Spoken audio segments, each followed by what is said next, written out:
Welcome to Beekeeping Today podcast presented by Bee Culture. Beekeeping Today podcast is your source for beekeeping news, information, and entertainment. I'm Jeff Ott. And I'm Kim Flatham. Hey, Jeff and Kim. Today's sponsor is Global Patties. They're a family-operated business that manufactures protein supplement patties for honeybees. It's a good time to think about honeybee nutrition. Feeding your hives protein supplement patties will ensure that they produce strong and healthy colonies by increasing brood production and overall honey flow. Now is a great time to consider what type of patty is right for your area and your honeybees. Global offers a variety of standard patties as well as custom patties to meet your needs. No matter where you are, Global is ready to serve you out of their manufacturing plants in Airdrie, Alberta, and in Butte, Montana, or from distribution depots across the continent. Visit them today at www.globalpatties.com. Hey, thanks a lot, Sherry, and thank you, Global Patties. You know, folks, each week we get to talk about how much we appreciate our sponsors' support, and you know we'd rather get right to talking about beekeeping. However, our sponsors are critical to help making all of this happen, from the hosting fees to the software, to the hardware, to the microphones, the recorders, to all of the things it takes to make a podcast happen, and there is a lot. They enable each episode. So with that, thanks to Bee Culture Magazine for continuing their presenting sponsorship of this podcast. Bee Culture has been the magazine for American beekeeping since 1873. Subscribe to Bee Culture today. We also want to thank 2 Million Blossoms. 2 Million Blossoms is evolving. Make sure you look at the website, find out what's going on. If you have a subscription, check up on it regularly. They're evolving to a newsletter, but the podcast continues. Check out the podcast at www.2millionblossoms.com, and that is with a number 2. Hey, everybody, thanks for joining us. We're truly happy you're here. Hey, Kim, how are you doing? I'm doing okay. It's fall. Yeah. And the leaves are seriously turning. The weather is seriously cold, and the bees are seriously holed up. So it's fall. It's definitely fall. But, you know, one of the great things about fall, and this time of year specifically, is all the great food that's available. Yeah, I look forward to Thanksgiving. I mean, that's tradition, right? Everything kind of comes together and is bountiful on the table. Yeah, I'm not a turkey fan, though. I go different directions on Thanksgiving. Oh, so what do you do on Thanksgiving? Well, big avocado. We often have duck. Oh, very good. Sometimes we have chicken. Sometimes we'll have a pork loin, but turkey is just not at the top of the list for any of us. So we all like these other things. But you're right about food. Lots of it, and it's good. I thought your flock of ducks and chickens always thinned out a little bit this time of year. No, I couldn't eat them. It'd be like eating a relative. And we won't go there. Well, speaking of good food, I'm looking forward to today's show. We welcome back the Good Food Foundation and the honey finalist for their honey competition. Yeah, interesting. It's interesting today. We've got the guy who actually runs Good Food Foundation. Mm-hmm. He's going to give us an overview of how it works and what you can do if you're interested in sending in an entry next year, because this year's closed.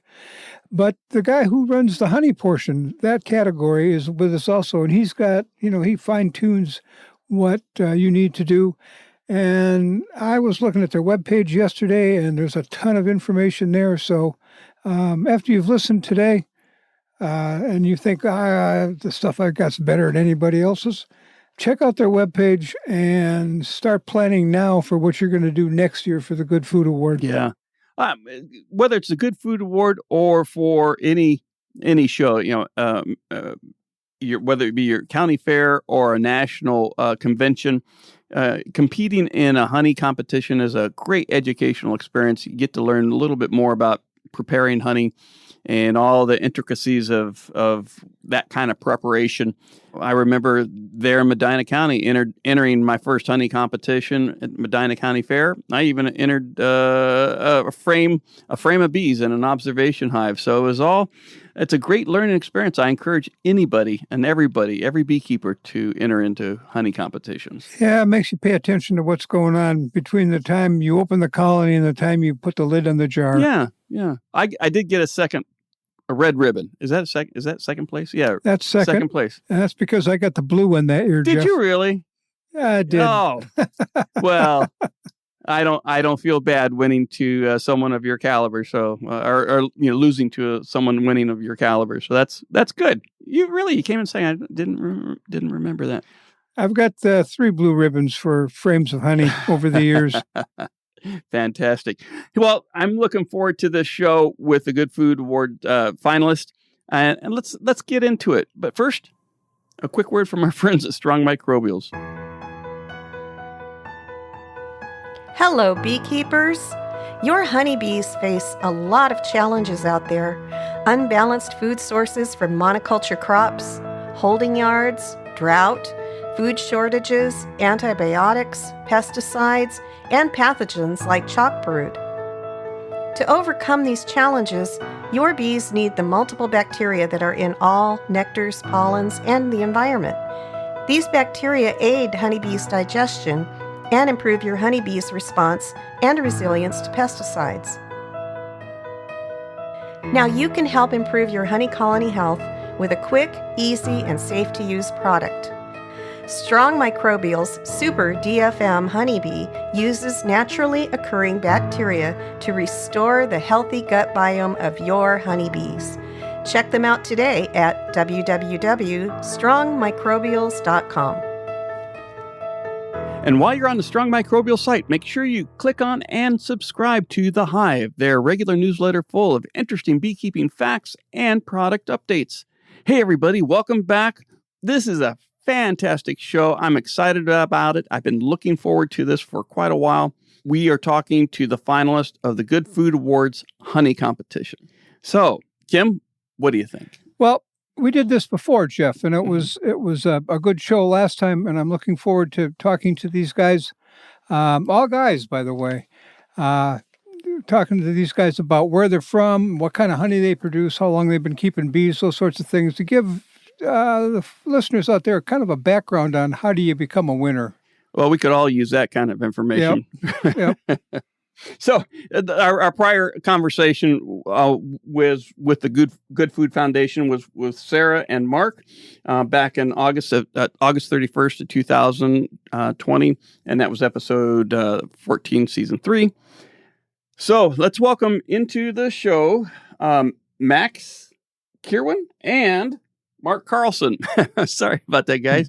Yeah, we've got Max Kirwin and Mark here today, and Max is sort of he's the bigger picture of the Good Food Awards, and he's going to give us some background on how that organization works. And Mark is the honey person under the Good Food Awards, and he's going to beam us down and kind of narrow the focus a little bit. And then we've got 4 other beekeepers we're going to talk to. So, Max, tell us a little bit about the Good Food Awards.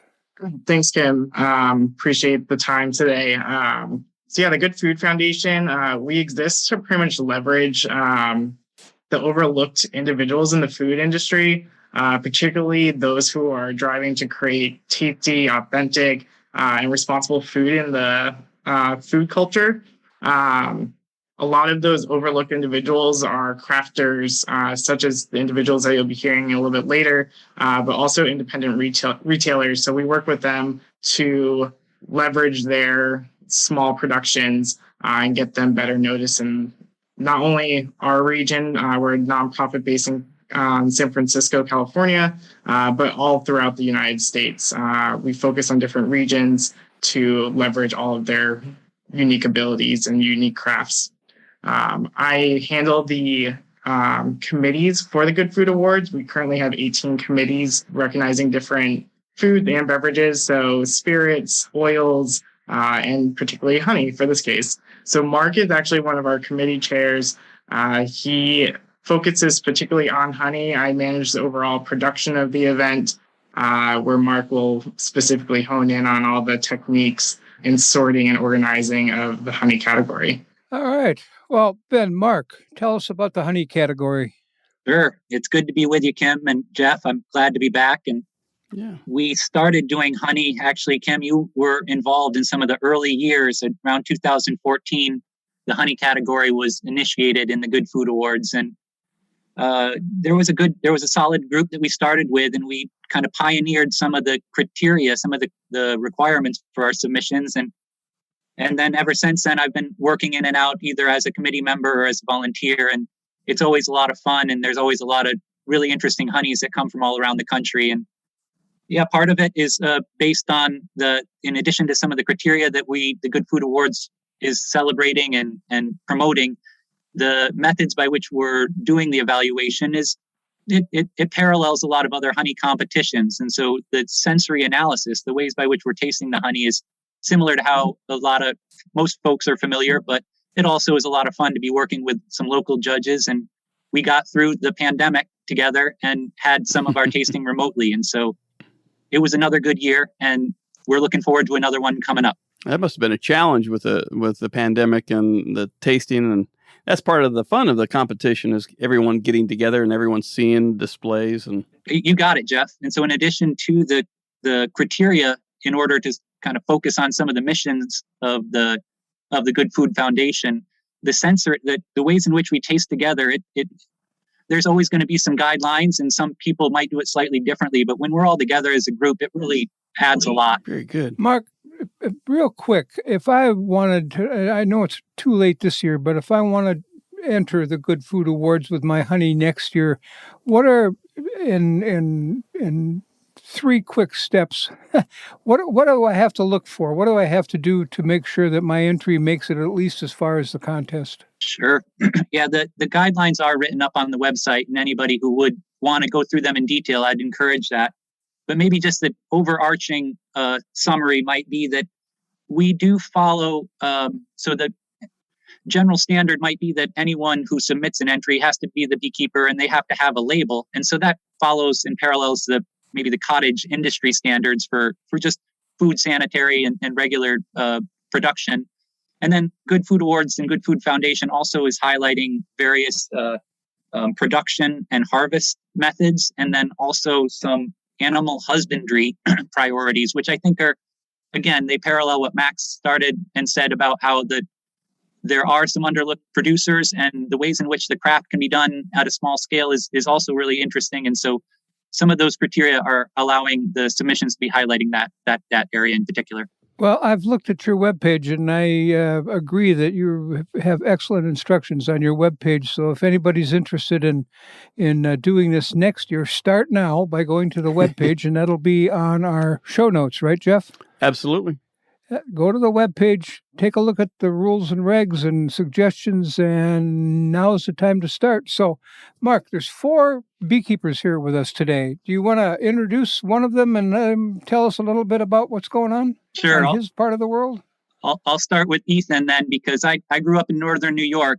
I sure enjoyed the fall season and also the spring season. And my mother actually keeps her honeybees in northern New York still, and she just winterized the hives. And so as something I could say is far away from coastal California, it doesn't remind me too much of northern New York. But Ethan has, in addition to some of his honey production, he also celebrated, I think some elements of the maple were also included in some of his submissions as well. And maybe I'd pass the torch to him and thank him for his submissions.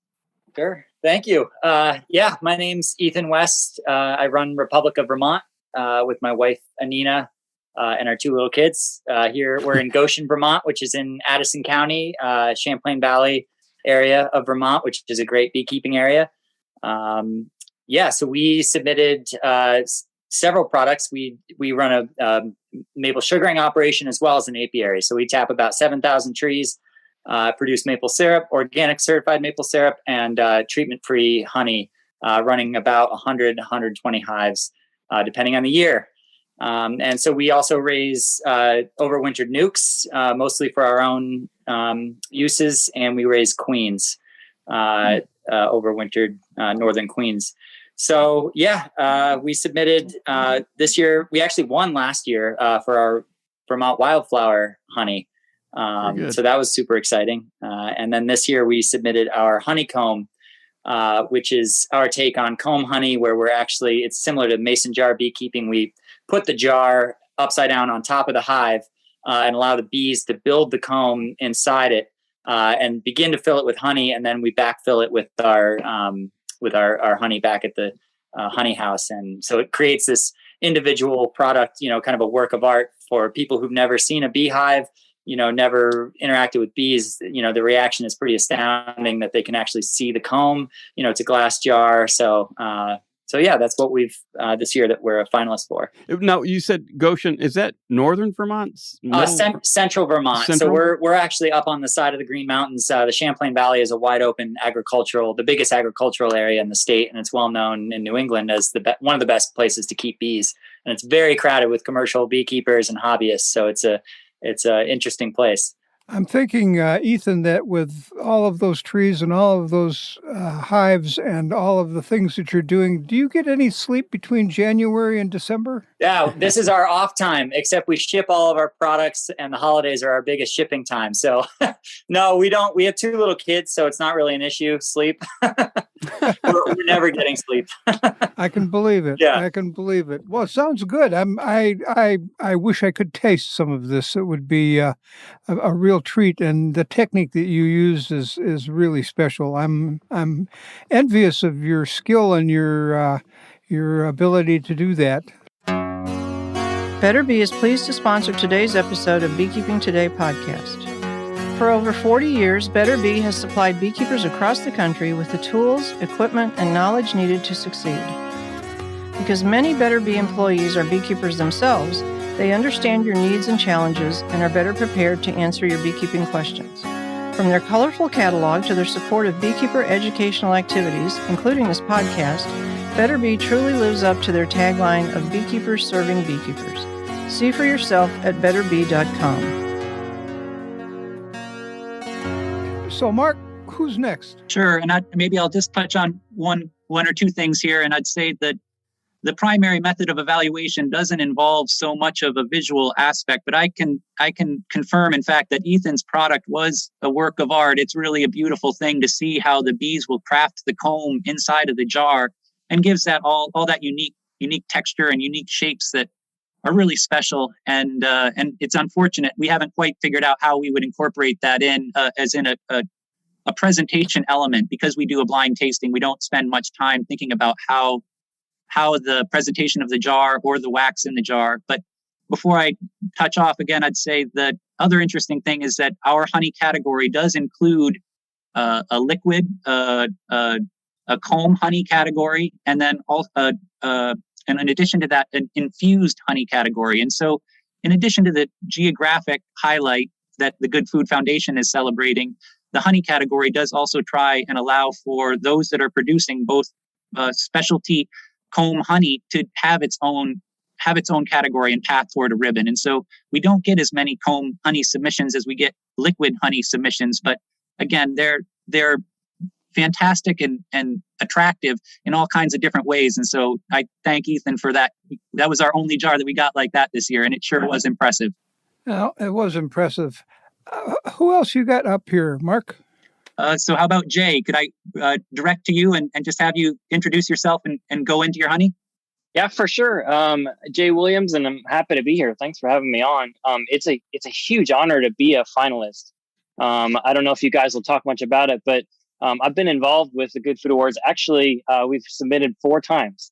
We've won twice before, and I'm looking for the trifecta this year. Hopefully, we'll get lucky, and the skies will open up, and we'll get our award. But it's a really big deal for us to be a finalist this year. I'm currently the pollination program manager for a place called South Hall Farms. We're just south of Nashville, Tennessee, and it's a 325 acre farm that really is. It's a project we've been working on for literally 5 years now. Behind the scenes, it's set to open this coming summer. And it's sort of a return to traditional Southern hospitality. It's a luxury farm-based resort where we literally, we've been planning on the apiary setups and the production fields and these cottages that we're building into the sides of the mountains. Literally, it all works together. I hate to use the term circle of life, but it's literally like trying to put it all together. And bees they literally touch every aspect of this property. We try and be a luxury destination for pollinators in addition to humans. And the chance to have our honey be recognized on a national scale, it's a huge, huge win for us just to get this far. So it's a big deal this year, and it's been a big deal in the past to be involved. But I'm super proud, as we all are, of like this year's vintage. It's amazing. I'm amongst a bunch of foodies, so I can talk about like there's a beginning, a middle, and an aftertaste to this year's honey. We had an amazing locust bloom. We had, a follow-up, a great basswood bloom for an extended, extra sweet aftertaste.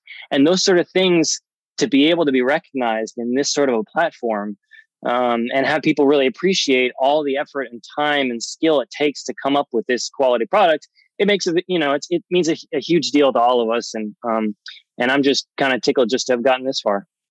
Very cool. So how many bees do you run there at South Hill Farm? South Hill Farms, we run about 40 colonies. We also run a fairly decent, healthy mason bee breeding program, and we use leaf cutters in the summertime to kind of boost our production in the production fields.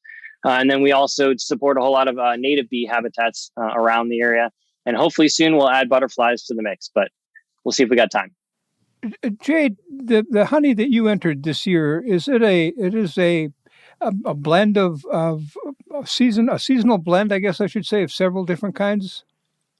Correct. Yeah, I said I wouldn't, or I promised myself I wouldn't release all of our secrets, but really in the end, what it is we harvest about July 5th, and July 5th, in the beekeeping world, you all know, you kind of get the whole floral package all together.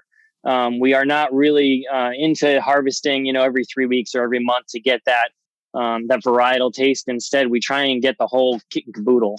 And by harvesting, in my area at least, around just after July 4th, you're able to capture all those different floral senses and tastes and everything else, depending on the year, obviously, and sort of capitalize on that. And that's kind of enabled us to partner with chefs locally. We have an amazing chef that's sort of in charge of South Hill Farms. He's world renowned. And so we're able every single year to take this honey and say, okay, what can you pair this with? Like, what can we make an amazing dinner with this year's vintage? And we've sort of been able to do that behind the scenes every year that we've sort of been playing around. And again, we're excited to sort of come out in the public and say, all right, here we are. Let's get this thing going. Let's really get, our name out there and this honey out there and sort of our whole ecosystem out there as an example of what you can do on a small scale and make big differences. Mark, is there something you wanted to add here? Sure. Thanks, Kim. Jay, I really celebrate your description of kind of the holistic elements of your work and how the Good Food Foundation also puts that in as a highlight. There is a requirement that there is some community engagement. And I did the Peace Corps in 2005, and I've been doing quite a bit of outreach in San Francisco. And I think that there's a lot of value to it. And I certainly acknowledge and appreciate that being something that the Good Food Foundation continues to highlight. And Jay, it sounds like you got it. You got not only recognition with the potential, with a potential product, but also a community around you, in addition to an ecosystem. You've got a community of folks that might take some casual interest in the production that you're doing, or if folks are staying on the property, like the opportunity for outreach seems like it's there. And I'm glad that that'll continue to go into as we get more submissions in the future. That seems like a great and valuable element of the program. Thank you. Yeah, I was going to say, Jay, I've done not nearly as much as some people, but I've done enough honey tasting in my life to know that the subtle effects of say locust. You mentioned locust, and I can pretty much tell a locust. But what I like about a seasonal wildflower, I guess is probably a good name for it, is that you've got, like you said, all of those flavors. And if you take your time when you're tasting, a lot of times you can kind of tickle out each of those flavors a little bit, and you end up with a medley of much, I'm not going to say much better, but much richer honey. So it sounds like you did a good job. Who else you got with you, Mark? So we have Michael and Dustin, and maybe Michael, if you don't mind starting it off, as you're not as the honey is maybe a bit more than the bees, and that could be my intro for you. Yeah, certainly. Thanks so much, Mark. I appreciate it. And again, it's such an honor to be here and being amongst a great list of finalists. So we're just thrilled. My name's Michael. I'm from Cliff Family. We're located out in Napa Valley in St. Helena, which was right in the heart of Napa Valley. And our focus is making quality premium products with an emphasis on sustainable ingredients that sustain the planet and the community. And so when the Good Food Awards come around each year, we always look towards our solar-grown honey line as items that we want to submit because it's such a cool story. And I think it's one of the things that really makes us unique, and we're just super excited about it. So when we say solar-grown honey, what we mean by that is we're taking honey from bee populations that live on solar fields, and the land that's under and around the solar panels are planted with natively flowering plants. So it really makes a double use of the land. It helps plants underneath help cool the solar panels to make those make them more efficient, and also help with drainage. And it's just a really great project all around. And so that's what we mean when we say solar grown. And obviously the product that we get is just a beautiful product here from our friends at Bear Honey with Dustin. And he can certainly speak to more of the beekeeping aspects of it. But all of the honey that we use, our raw honey, which we were fortunate enough to win a Good Food Award with last year, is in all of our spreads, in our new hot honey. And it was just a very exciting line, and we're just thrilled to share it with everybody. And Dustin, I'll let you kind of take it from a beekeeping perspective. Yeah, definitely. Thank you. And it's been such a pleasure to work with the Good Food and everyone at Cliff Family. It's been an amazing thing that'll allow us to concentrate on the beekeeping portion of this while they're helping spread the mission of what we're trying to accomplish. And, you know, the term for this is all agrivoltaics, which is kind of a wonky term that we say that again. Agrivoltaics. So I'm combining agriculture, and voltaics, photovoltaics, right? Well, that's good. But I just want to make sure that's clear for our transcribers. And this is an exciting mission that we've had. So when we started our company, you know, we started our company with the idea that we wanted to give back and help battle the causes and raise awareness of the decline of honeybees and pollinators across the globe. And about 5 years ago, we were approached by the Center for Pollinators and Energy to work with them on this project to develop pollinator habitat on solar farms or solar arrays across the country. So my background is that we started our company in 2010 and have been growing it ever since. It started off as just a hobby. When I was a chef, I went out to a farm that's had some bees on it, and they showed me what was inside the hive. And from the minute they opened that hive, I knew I was in love, and I knew that I was going to start a new direction in my life. And so we started it just as a hobby. Had 5 hives the first year, and then we had 15, then we had 20, and now we run over 800 hives. And it just keeps growing every year. And the demand for our hives being placed on solar arrays has increased so much that we have now started bringing hives down to Florida, which is where I am right now, to expand and split population so we can bring more hives back up north and have more hives on solar arrays across the U.S. That's what we're doing at this point. But the really cool parts of this product is that it's creating an ecosystem of businesses that are very disparate, energy production and agriculture, and combining them together for mutually beneficial externalities. And that we're trying to, the externalities of this isn't the smog and the polluted environment that's coming out of coal power plants and gas power plants. The externalities of our energy production with the solar plants is pollination and habitat preservation. So the farms that are pollinator dependent on the surrounding the photovoltaic fields are also benefiting from the pollination services that our bees are providing while they're on there, as well as the embedded pollination services for the native bees that are benefiting from the habitat. It's a no-till system, so the land underneath the photovoltaic panels isn't being tilled up, which is great for ground nesting bees. We've started incorporating pastured grazing for sheep on the sites as well, and really creating this ecosystem of beneficial businesses. I think the industry term for it is mutually stacking environmental benefits. Very cool. But at the end of the day, what we're doing is creating a brighter, sweeter, cleaner future for tomorrow. And the product that we've been developing with Cliff Family, that is a finalist this year, the Magoro cacao and the Carbonara chili, has additional benefits as well. And Michael can kind of talk to you about the sourcing of the ingredients that are very particularly sourced from sustainable family farms across the globe to create this combination of socially driven and environmentally mission driven products that are combining together to create just deliciousness, making it easy for people to taste, making it an easy choice for folks to try to do better for the world. That's very cool. We've had numerous guests on talking about the availability of the solar panel fields and taking advantage of those as a source for native bees and for honey production. And it's fun to hear your story about how you are actually doing that and making it happen and being recognized for it through Good Food Awards. It's been a great journey. I've learned so much about energy production. I mean, there's an immense amount goes into the production of energy and getting it from, the sun to our house. But it's been amazing to help be at the forefront of creating this ecosystem that's really going to change the way that we produce energy and create a better world for our kids in the future. Nice. I was going to add to that, Jeff, the state of Ohio, many Midwest and East Coast states are beginning to look at developing more solar, and sometimes issues arise on access and fencing and those sorts of things. And it sounds like you've solved all of those or most of those issues.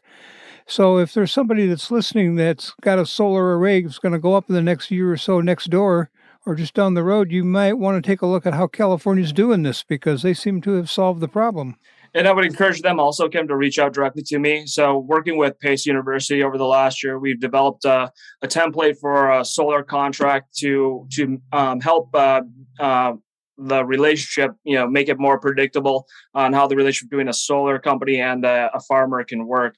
And so they can definitely reach out to me. We've put a lot of work into this and have figured out, good ways in which we can all interact together for a mutual beneficial end. Jeff, we'll have to get that in the show notes on how to contact these people. Yeah, all the panelists or all the guests on today have their guest profiles on available on our website, and you can find those by clicking on the show notes, and each guest has their own individual profile. So all those contact information and social media presence, that's all identified. You make it easy, Jeff. We try. That's our job. Well, Mark, what have we missed? If I heard earlier the hot honey, that this idea of the infusion is when we're doing our tasting and we're doing this evaluation, we have to set the liquid honey apart from these infusions, because some of them are just fantastic in their diversity of what the judge's palate have to detect. And so hot honey has been a fun theme of the last year. We've got a couple of them in this year. And so Michael, you did, or maybe I heard that, Michael, you could speak a little bit about some of the other, and those that are interested, please visit the Good Food Award website. And there are some specific guidelines on how the infusions the other ingredients should be sourced. And so with that said, I love hot honey. I think it's such a fun idea. And Michael, if you don't mind going a little bit more into that. Yeah, absolutely. So the hot honey is it's absolutely ridiculous. It's so delicious. Put it on your pepperoni pizza. It's amazing.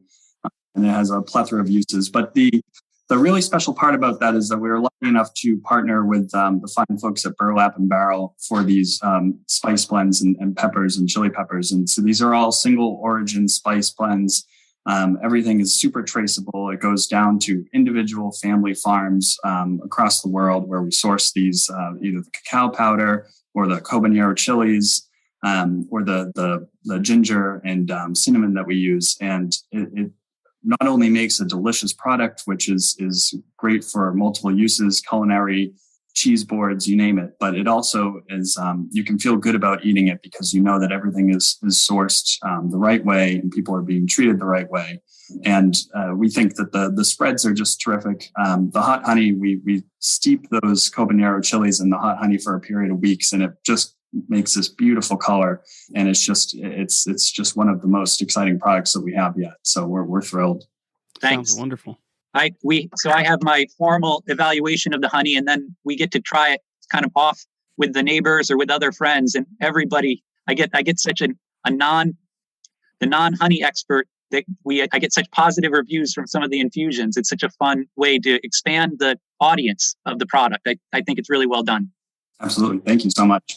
I've made infused honey over the years with this and that, but I got to tell you, I don't think food should hurt, so I'm not sure about making it with really hot peppers. Spoken like a true Ohioan, I can tell you. My family thinks spicy ketchup is hot, so that's there you go.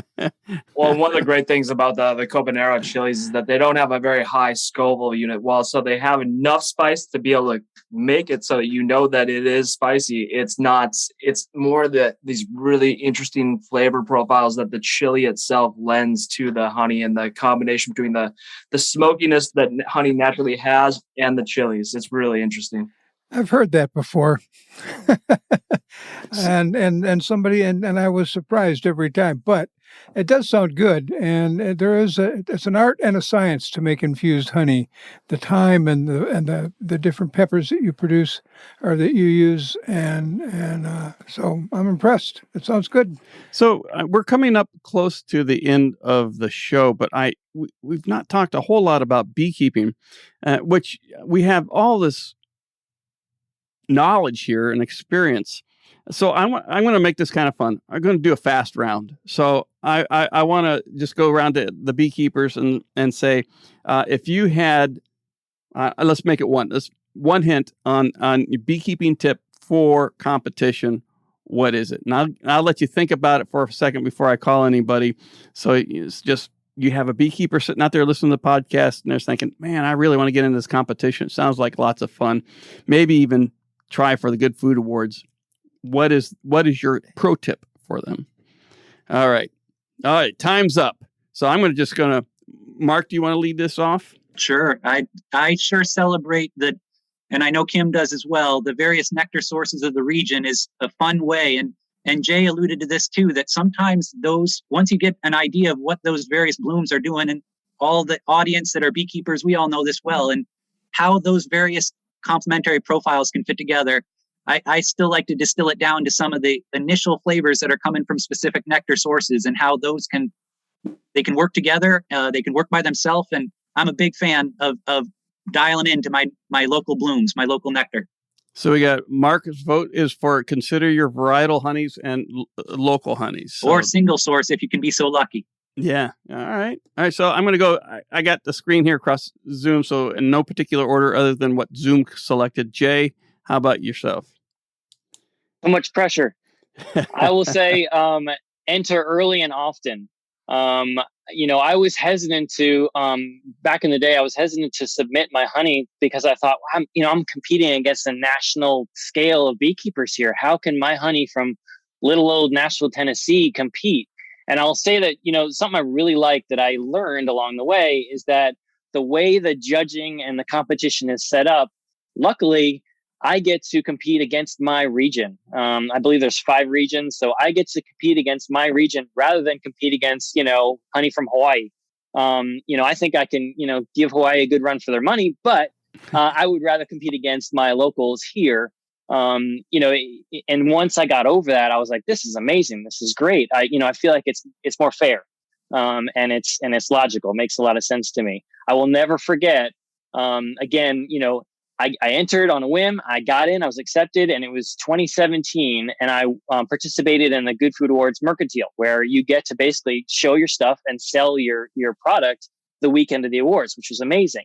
So again, little Jay shows up in San Francisco with my suitcase of honey jars, and I also brought honey vials that year. We make honey vials that say "Love is sweet" on the side. They're a little corked vial, and I put them out on the table. And again.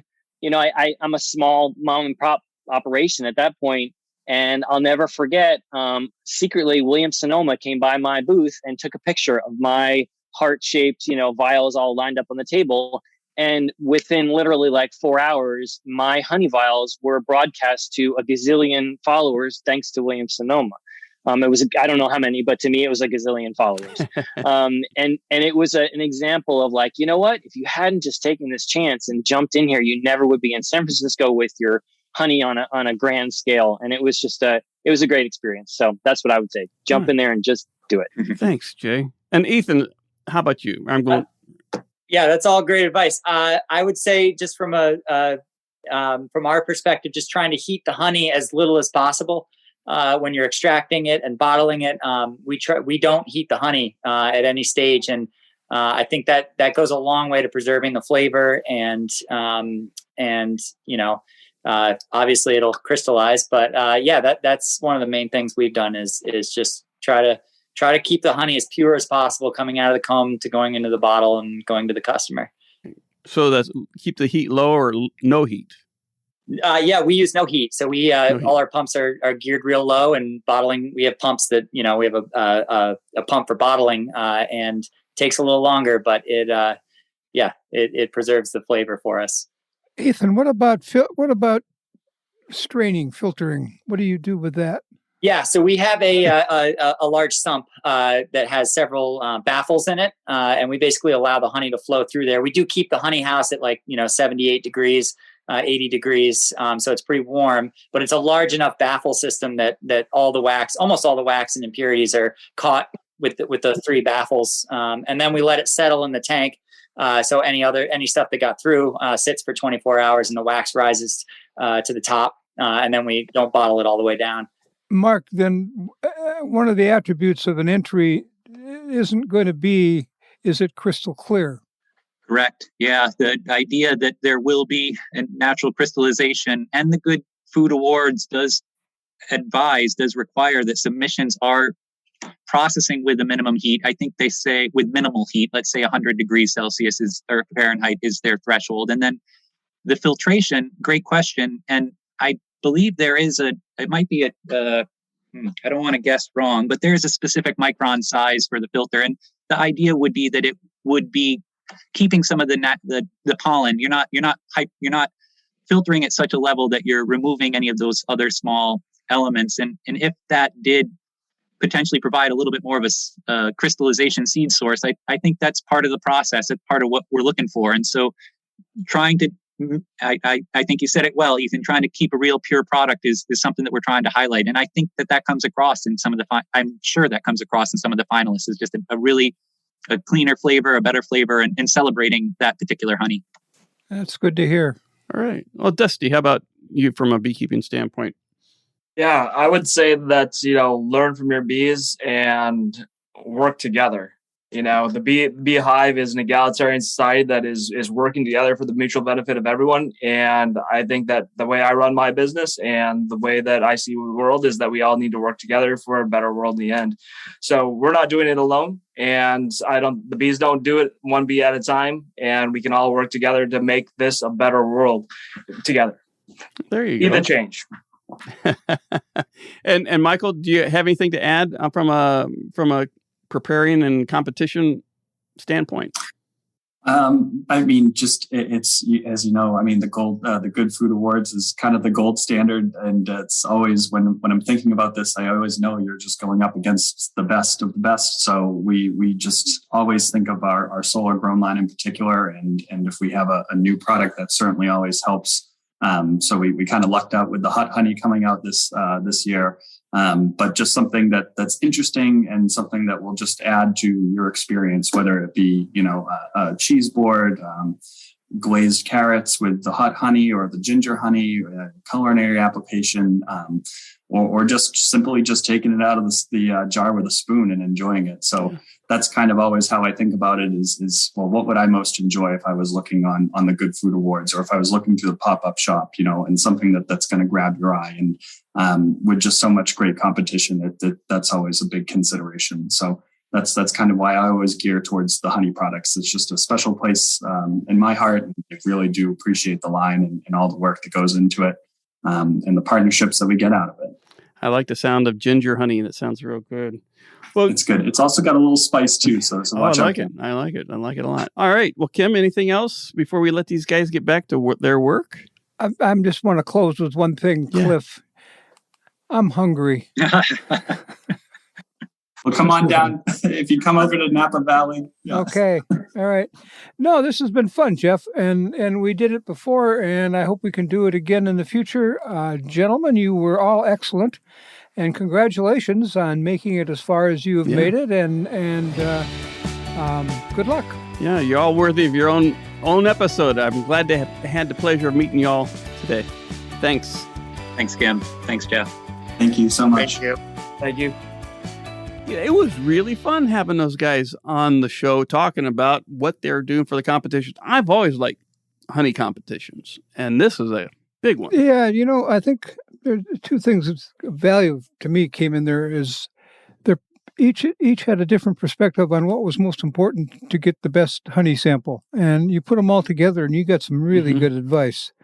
And then the thing with the solar arrays, I know Ohio's putting in a bunch of them this coming year, and they're not talking about what they're going to do with the land around them, and it gets to be an issue with fences and damage and weeds and what have you. So I'll be interested in following up on that too to give beekeepers out here. But yeah, it's fun listening to them, and I learned a lot. Just how do you get ready for a good food award? Yeah, honey sample. Well, you used to go to the American Beekeeping Federation, and their honey shows were a big thing, and talking to all the beekeepers entering those, and just the preparation and attention to detail is it's a whole nother realm of beekeeping that you can get swallowed up by. So doing the Good Food Awards and what these guys were doing, especially in the midst of all the COVID protocols and having to ship things in, it's I don't know, kudos to them for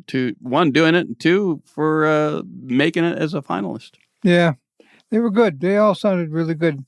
And I'm going to take them up on being a judge out there one year. It's just, yeah, I think you should. All right, well, that about wraps it up for this episode. Before we go, I want to encourage our listeners to rate us 5 stars on Apple Podcasts, wherever you download and stream the show.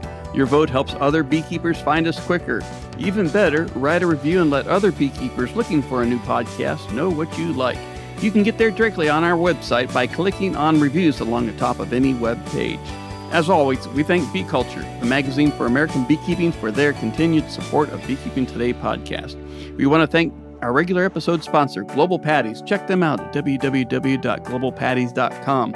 We want to thank Strong Microbials for their support of the podcast. Check out their probiotic line at www.strongmicrobials.com. We want to thank Better Bee for being a supporter. Check out all their great beekeeping supplies at www.betterbee.com. And finally, we want to thank you, the Beekeeping Today podcast listener, for joining us today on this show. Feel free to send us questions and comments at questions@beekeepingtodaypodcast.com. We'd love to hear from you. Anything else, Kim? Well, you mentioned questions and comments. We've been getting quite a few comments lately, and it's good to have. Keep it up. They help us do a better job. Thank you, folks. And I think I'm going to go try to find some ginger honey. Okay. Take it easy, guy. Thanks, everybody.